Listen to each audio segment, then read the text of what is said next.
कथेचं नाव आहे कर्माची पोती. पोत माहिती आहे सगळ्याला. आपण काही ठिकाणी त्याला थैले म्हणतो, काही ठिकाणी गोणी म्हणतो, बरोबर आहे की नाही? तर कथेचं नाव काय आहे? हिंदीमध्ये त्याला थैला म्हणतात, थैला, बरोबर आहे.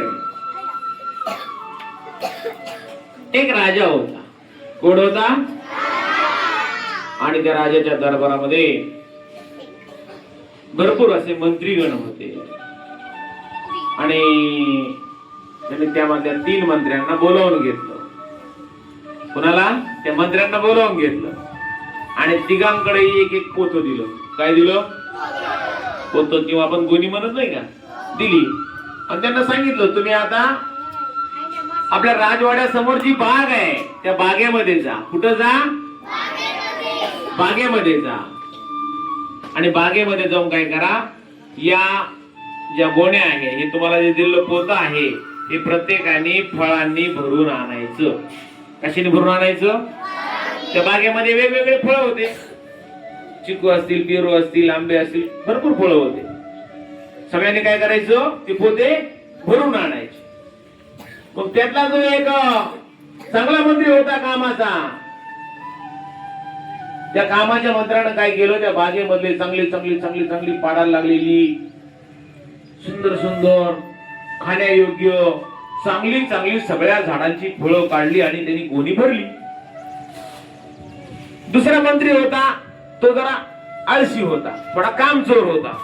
त्यानं काय केलं, आपले कसले पण फळं तोडले, सडलेले, कच्चे, बरोबर की नाही, कसले पण फळं भरले आणि आपले गोणी, म्हणजे तो थोडा कामचोर होता ना. आणि तिसरा महाआळशी होता, खूप कामाचा त्याला कंटाळा. त्यानं काय केलं माहितीये का, तुम्हाला राजाकडे उडून बघणार आहे. मग तिने काय केलं, त्या गोणीच्या खाली, त्या पोत्याच्या खाली आपलं गवत भरलं. काय भरलं? गवत.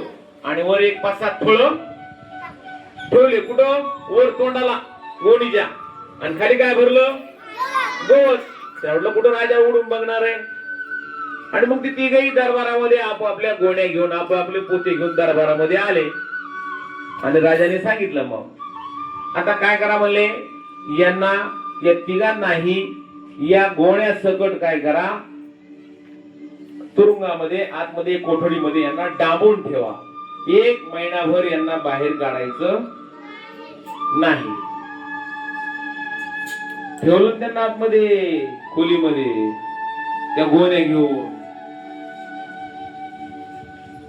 मग ज्याने चांगली चांगली पाडाची फळं, सुंदर सुंदर फळं आणली होती, त्याला ती महिनाभर ती फळं पुरली ना.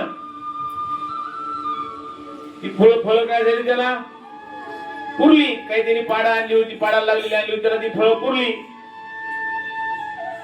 ज्यानं त्या पोत्यामध्ये नासकी, सडकी, कसली पण फळं आणली होती की नाही, ते आजारी पडलं ना. महिनाभर दुसरं खायला नाही, प्यायला नाही, त्यांना बाहेरून काही नव्हतं. आणि तिसरा जो होता महाआळशी, यानं वर काय केलं होतं, 4-5 फळं ठेवली होती, खाली काय भरलं होतं? गवत. मग काय गवत खाईल का? तो मंत्री मेला. भुकेनं तडफून तडफून काय झालं, त्या जेलमध्ये मेला. का मेला? त्याला खायला नव्हतं ना, त्याने आणलं नव्हतं ना. मग काय बोध घ्यायचं बरं एकच कोण सांगतंय? हा, आपला डाव आपल्यावरती उठून पडतो. बरोबर आहे, काम चोरी केल्यानंतर. बरोबर आहे. आणखी हा, आपलं जे कर्म आहे ना, आपण जे काम करतो ना, ते कामच काय करत असतं, आपल्याला वाचवत असतं. बरोबर. तुम्ही चांगले कर्म केले तर तुमचं जीवन काय होईल? सुंदर होईल. कुणासारखं? त्या पहिल्या मंत्र्यासारखं. तुम्ही जर चांगले चांगले कर्म केले, त्याने कशी चांगली चांगली फळं काढली, त्याला महिनाभर पुरली, तो व्यवस्थित राहिला. दुसरा जो होता कामचोर, त्याने कसली पण फळं काढली, म्हणजे त्याने कर्म चांगलं केलं नाही. बरोबर आहे की नाही? कर्म चांगलं नाही केल्यामुळे तो काय झाला? आजारी पडला. आणि तिसऱ्यानं तर काय केलं? वाईट कर्म केलं, कुकर्म केलं, राजाला फसवलं, खाली घास टाकला, गवत टाकलं, वर 4 फळं तोडली, त्याचा काय झाला? मृत्यू झाला. काय झाला? म्हणजे तुमच्या कर्माचं फळ हे तुमच्या हातामध्ये आहे. मग तुम्ही कसं कर्म करायचे?